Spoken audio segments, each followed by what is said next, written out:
Obligado ba tayo na tanggapin ang lahat ng 7 sakramento bilang mga Katoliko?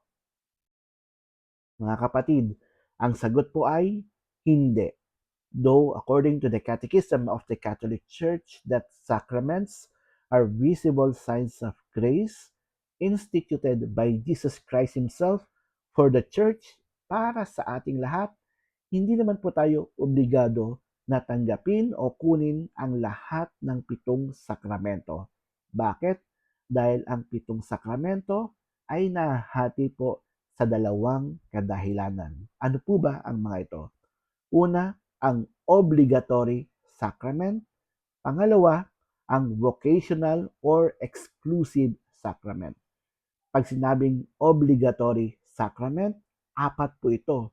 Ibig sabihin, bilang mga tunay na Kristiyanong Katoliko, kinakailangang matanggap natin ang 4 na ito.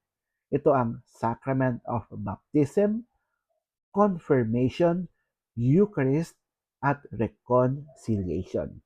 Pag sinabi namang vocational or exclusive sacrament, ito ang holy orders para sa mga magpapari, magmamadre, at matrimony para sa gustong pumunta sa buhay mag-asawa.